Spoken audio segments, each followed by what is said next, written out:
Hello friends, मैं हूं सुमित रॉय। स्वागत है आप सभी का मेरे यूट्यूब चैनल केओस 39 में। तो गाइस, आज हम पढ़ने वाले हैं क्लास 10 के हिंदी मीडियम छात्रों के लिए। आज हम पढ़ने वाले हैं त्रिकोणमिति का परिचय। ये चैप्टर जो है काफी इंपॉर्टेंट होता है क्लास 10 के लिए और आगे लाइफ टाइम के लिए जो भी मैथमेटिक्स के स्टूडेंट्स हैं उनके लिए चैप्टर काफी इंपॉर्टेंट बन जाता है। तो आज हम डिटेल में स्टडी करने वाले हैं कि किस तरीके से त्रिकोणमिति का हम अनुप्रयोग अपने रियल लाइफ प्रॉब्लम्स में कर सकते हैं और इसका आखिरकार मतलब क्या है और इसमें कौन से त्रिभुजों के बारे में डिस्कशन किया गया है। तो सबसे पहले हम इसके नाम पर आते हैं। त्रिकोणमिति का परिचय, इंग्लिश में इसको कहा जाता है इंट्रोडक्शन टू ट्रिग्नोमेट्री। तो ये त्रिकोणमिति क्या है? तो त्रिकोणमिति जो शब्द है इसका इंग्लिश मतलब होता है ट्रिगोनोमेट्री। ये 3 शब्दों से मिलकर बना है। ये इंग्लिश के 3 शब्दों से मिलकर बना है, ट्राइगोन और मैट्रॉन। ट्राई का मतलब होता है 3 और गॉन का मतलब होता है भुजा और मैट्रॉन का मतलब होता है मापन। तो इसका मतलब है 3 भुजा वाले जो आकृति होते हैं उसका मापन करते हैं, तो वो ब्रांच जो है आपका ट्रिग्नोमेट्री कहलाता है, ये त्रिकोणमिति कहलाता है।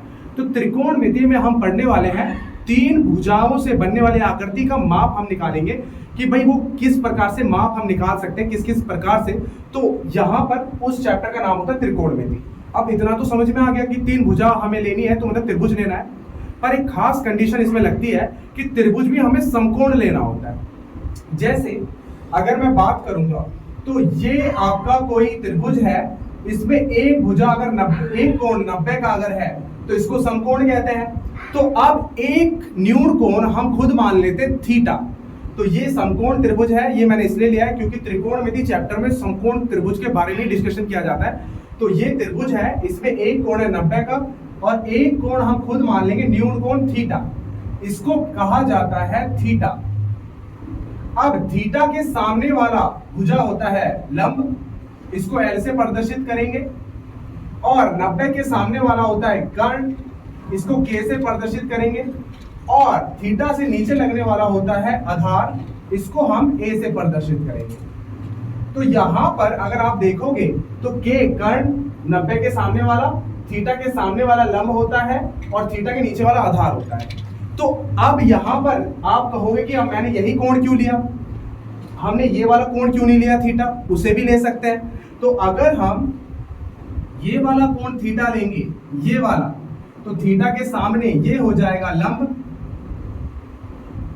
और 90 के सामने हमेशा कर्ण होता है और ये थीटा से लगने वाला ये हो जाएगा आधार। तो इसका मतलब साफ साफ है कि अगर हमारे थीटा, जिसको कोण भी कहते हैं नॉर्मली, तो यहां पर ये थीटा जो कोण है, अगर इसके मान बदलेंगे, इसकी जगह बदलेगी पोजीशन, तो यहां पर लंब और आधार भी चेंज हो जाते हैं। तो आप याद रखिएगा, जब भी कोण थीटा होगा उसके सामने वाली भुजा लंब होगी। 90 के सामने वाला कर्ण कभी नहीं बदलता, वो हमेशा स्थिर रहता है और थीटा से लगने वाला आधार होता है। यहाँ पर थीटा से ये भुजा लग रही है तो ये आधार होगा। 90 के सामने हमेशा कर्ण होता है, थीटा के सामने हमेशा लंब होता है। तो यहाँ पर 3 भुजा हो गई, लंब, आधार और कर्ण। इन तीनों से बनता है पाइथागोरस प्रमेय। तो पाइथागोरस प्रमेय कहता है कर्ण का वर्ग बराबर आधार का वर्ग प्लस लंब का वर्ग। ये आप सभी ने कभी ना कभी क्लास 9th में जरूर पढ़ा होगा कि किसी भी समकोण त्रिभुज में कर्ण का वर्ग बराबर आधार का वर्ग प्लस लंब का वर्ग होता है। तो यहां तक हमने डिटेल में देख लिया।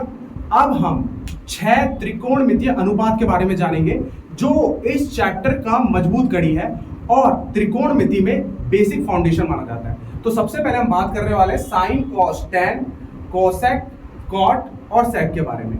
तो मैं इनको थोड़ा सा रफ कर देता हूं। ये ट्रिग्नोमेट्री के बारे में आपको पता चल चुका होगा, तो मैं इसे रफ कर देता हूं, फिर हम बताते हैं 6 त्रिकोणमितीय अनुपात ये कौन कौन से होते हैं। तो ये पाइथागोरस प्रमेय अगर आप उतारना चाहो तो उतार सकते थे। तो यहां पर अगर मैं बात करूं तो 6 त्रिकोणमितीय अनुपात होते हैं यहां पर। तो ये होता है एक साइन थीटा, एक होता है कॉस थीटा, एक होता है टैन थीटा, एक होता है कॉट थीटा, एक होता है सेक थीटा, एक होता है कोसेक थीटा। साइन थीटा का मान होता है लंब बटे कर्ण, ये होता है आधार बटे कर्ण, ये होता है लंब बटे आधार, ये होता है आधार बटे लंब, और sec थीटा का मान होता है कर्ण बटे आधार, और ये होता है कर्ण बटे लंब। ये 6 त्रिकोणमितीय अनुपात कहलाते हैं। और अब इनके मान लंब बटे कर्ण इस तरीके से है, तो आपको परेशानी ये होने वाली है कि इसको याद कैसे करें, क्योंकि बहुत टफ टास्क हो जाएगा। तो इसके लिए भी ट्रिक है गाइस मेरे पास, लाल बटे कक्का, ये इसका याद करने का मेथड होता है। तो यहां पर लिखेंगे लाल बटे कक्का, तो यहां पर हम लिखेंगे साइन थीटा, ये कॉस थीटा, ये टेन थीटा, ये कॉट थीटा, ये होता है सेक थीटा, ये कोसेक थीटा। इन सभी को मैं इस तरीके से लिख दूंगा। तो साइन थीटा का सूत्र होता है लंब बटे कर्ण, ये लंब बटे कर्ण, कॉस थीटा का आधार बटे कर्ण, टेन थीटा का लंब बटे आधार, फिर कॉट थीटा का उल्टा देखेंगे आधार बटे कर्ण, इस तरीके से इनका। तो ये 6 अनुपात है, और इन 6 अनुपातों के मान जो है वो निकाल करके पूरी ट्रिग्नोमेट्री डिफाइन करी गई है।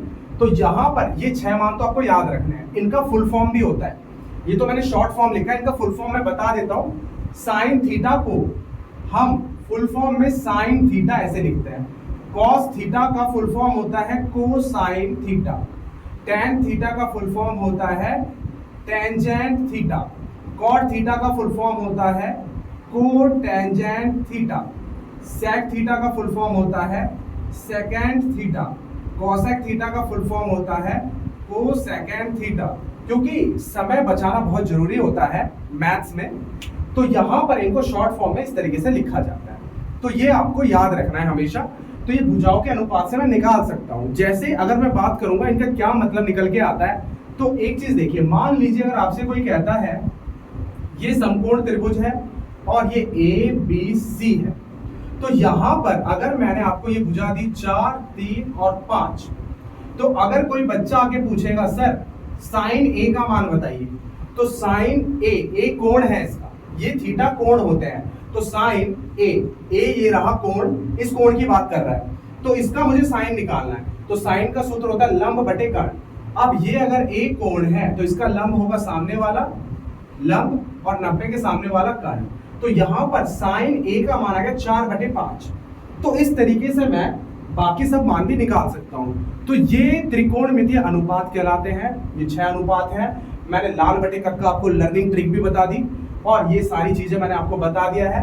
तो अब हम चलते हैं प्रश्नावली की ओर और करते हैं बेहतरीन क्वेश्चंस को सॉल्व। तो चलिए शुरू करते हैं।